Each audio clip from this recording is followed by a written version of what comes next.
Good Morning Business, le grand entretien.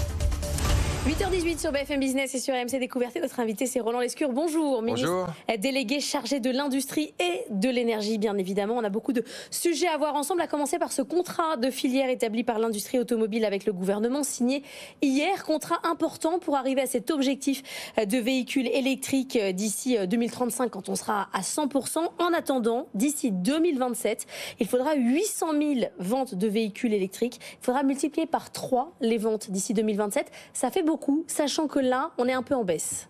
Oui, alors on a fait x5 dans le dernier contrat de filière, mais on partait de tellement bas qu'évidemment c'était moins difficile d'aller là où on a. Mais là où on est, pardon, maintenant, il faut accélérer, effectivement. Accélérer à la fois d'ailleurs du côté de la vente et du côté de la production. Ça a un peu baissé, mais en revanche, la part des véhicules européens dans les ventes de véhicules électriques a beaucoup monté, parce que vous le savez, depuis le 1er janvier, on réserve le bonus automobile aux véhicules qui sont faits suivant des bonnes règles environnementales et donc faits en Europe.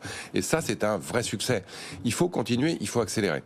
Au fond, aujourd'hui, on fait face à une révolution industrielle, écologique et sociale dans le domaine de l'automobile. Il faut produire davantage, il faut produire vert, il faut produire en France de manière à ce que ceux qui travaillent aujourd'hui dans le moteur thermique puissent travailler dans le moteur électrique.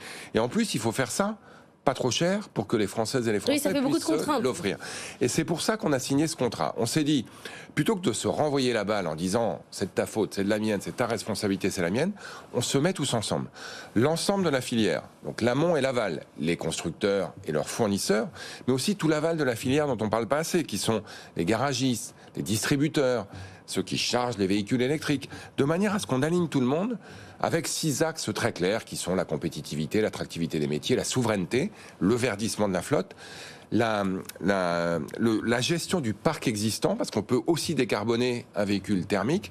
Bref, on fait feu de tout bois, on travaille ensemble, l'État fait sa part du boulot. Oui, c'est ça, j'allais vous dire, la part de l'État, c'est quoi? Donc poursuite du bonus malus sur les questions écologiques, le leasing aussi des flottes d'entreprises. Oui, alors le bonus, on n'en parle pas assez, on est un des seuls à l'avoir maintenu.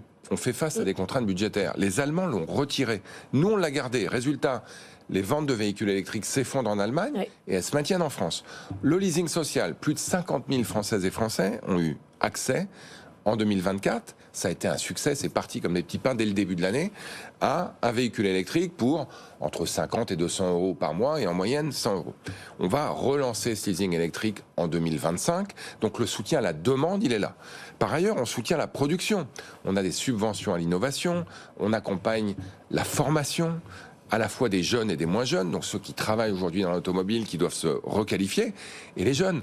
On n'a pas assez de femmes dans l'automobile. Dans l'industrie en général, on a moins de 20% de femmes.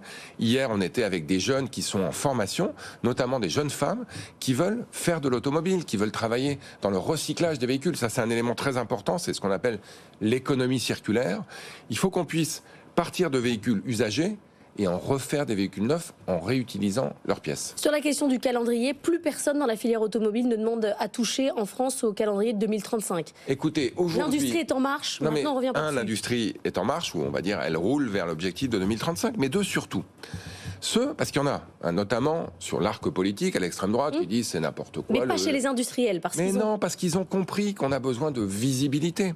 Aujourd'hui, quand le Rassemblement national dit moteur thermique, il fait le jeu de l'étranger. On a 60% de notre énergie qui vient de produits producteurs de pétrole, c'est parce qu'on conduit des véhicules thermiques. Et par ailleurs, si nous, on ne se met pas à l'électrique, on va sans doute en parler, mais les Chinois, eux, ils s'y sont déjà mis. Donc si on veut être fort face aux Chinois, il faut investir dans l'électrique. Et si on veut investir dans l'électrique, il faut donner de la visibilité aux industriels. C'est ce qu'on fait. Alors, être fort face aux Chinois, c'est le cas sur les véhicules électriques, c'est le cas sur les pompes à chaleur, c'est le cas sur les panneaux photovoltaïques. Il y a 1 an de stock de panneaux photovoltaïques dans les ports français qui viennent de Chine. Qu'est-ce qu'on fait face à ces surcapacités qui viennent s'écouler en Europe? On met des barrières douanières jusqu'à 50%, on y va très fort. C'est notre seule option? En tout cas, il faut être très clair. Moi, je suis pour la concurrence. Je suis pour la compétitivité. Je crois dans la force de l'industrie française. Mais il faut que les règles soient justes. Si on joue suivant les mêmes règles, je suis certain que la France et l'Europe peuvent gagner parce qu'on a le plus grand marché du monde, on a de l'innovation, on a des ingénieurs, on a des terrains et on a une France qui est attractive. Donc le défi majeur, c'est de s'assurer, vous parlez de droit de douane, ça peut être une des réponses, c'est que si des secteurs dans certains pays, et la Chine, pourquoi pas si c'est le cas, sont excessivement subventionnés et se retrouvent du coup en avantage compétitif face à l'industrie européenne, il faut pouvoir effectivement réagir.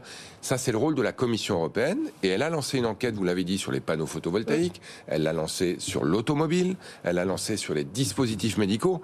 Au fond, le message aujourd'hui, c'est on arrête la naïveté, la Commission européenne fait son travail, et si les industriels sont bien protégés dans des règles qui sont, je dirais, justes, on va gagner, moi j'en suis persuadé. Donc on a adopté un certain nombre de dispositions, notamment dans la commande publique, qui permet là encore de favoriser des panneaux photovoltaïques, des pompes à chaleur, faits suivant des standards environnementaux les meilleurs. Le défi aujourd'hui, c'est que si vous importez des panneaux photovoltaïques qui vont vous permettre de décarboner la France, mais qui sont produits suivant des standards environnementaux extrêmement dégradés, vous carbonez à droite, là vous décarbonez à gauche. Ça n'a aucun sens. Donc quand on dit il faut de la concurrence juste, il faut notamment qu'elle soit environnementalement juste. Mais qu'en dit le consommateur européen? Parce que lui, il n'est pas contre quand même s'acheter des voitures un peu moins chères et des panneaux photovoltaïques qui coûtent la moitié de ce que peut aujourd'hui lui proposer un industriel européen. Lui, on lui dit clairement, on a choisi l'industrie. On a choisi l'industrie, d'abord, parce que c'est bon pour vous, consommateurs européens, parce qu'il y a une schizophrénie. Sur le pouvoir d'achat, c'est quand même pas très bon. Oui, mais enfin, le pouvoir d'achat, c'est quoi? C'est être capable de valoriser les produits à leur juste prix. Aujourd'hui, les agriculteurs passent leur temps à nous dire nous sous-vendons nos produits qui sont de qualité extraordinaire parce qu'on est en concurrence avec des produits qui n'ont pas la même qualité. Le panneau photovoltaïque, c'est la même chose. C'est la junk food du panneau photovoltaïque contre la qualité. Donc ça veut dire la qualité, ça veut dire que ça dure plus longtemps. Ça veut dire que c'est peut-être un peu plus cher à l'achat, mais que ça va être moins cher à l'entretien. Et puis ça va être surtout que... Vous êtes sûr que c'est l'argument de la qualité qu'il faut utiliser? Il y a l'argument de la qualité et il y a la justice de la concurrence. C'est-à-dire que si aujourd'hui on brade des panneaux photovoltaïques qui polluent la planète, c'est pas juste. C'est pas juste pour la planète et c'est pas juste pour l'économie française. Donc il faut rééquilibrer, il faut plus de justice dans la concurrence. Moi je suis persuadé, on est en train de lancer 2 gigafactories de panneaux photovoltaïques, une dans l'est de la France, une dans le sud, Sarreguemines et Fos. On va être compétitif. On va avoir des panneaux photovoltaïques faits en France qui non seulement vont être vendus en France, mais vont être exportés. Il faut juste, et c'est ce que le président de la République a annoncé, a présenté dans son discours de la Sorbonne, quelques années pour que ces industries puissent arriver à maturité. Donc il faut les protéger pendant 3, 4, 5 ans. C'est exactement ce qu'a fait la Chine au moment du lancement de son industrie.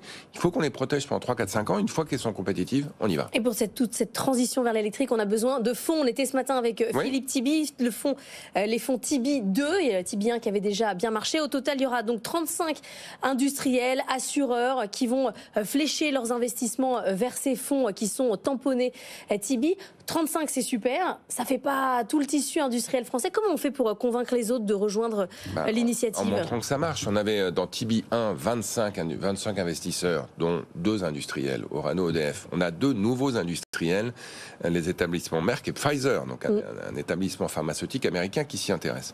En montrant que ça marche. Tibi 1, on était parti sur 5 milliards. On en a finalement levé 6 et ça a permis au total de lever plus de 30 milliards.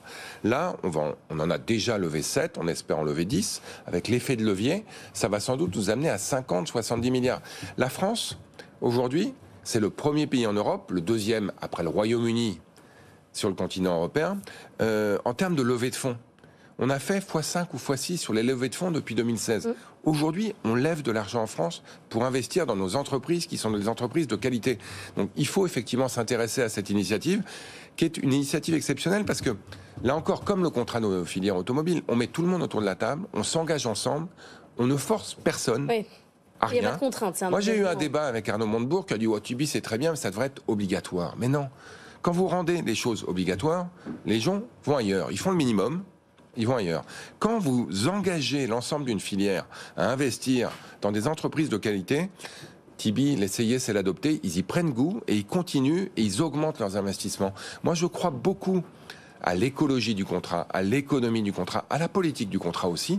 Je pense que en s'engageant tous derrière la France et au-delà derrière l'Europe, on est capable d'avancer plus vite qu'en partant du haut et en imposant des carcans aux investisseurs et aux acteurs. Merci beaucoup Roland Lescure d'avoir été avec nous ce matin. Je rappelle que lundi, on aura une très grosse journée parce qu'on parlera d'Europe de 8h à 9h sur les enjeux commerciaux. Est-ce que l'Europe prend enfin le sujet commercial à bras-le-corps? Est-ce que c'est la fin de la naïveté comme vous nous disiez? On sera avec Pascal Lamy, l'ancien patron de l'OMC, notamment émission en partenariat avec La Tribune et Contexte. Et puis on sera à Choose France, vous y serez aussi. Roland Lescure toute la journée pour recevoir les patrons étrangers.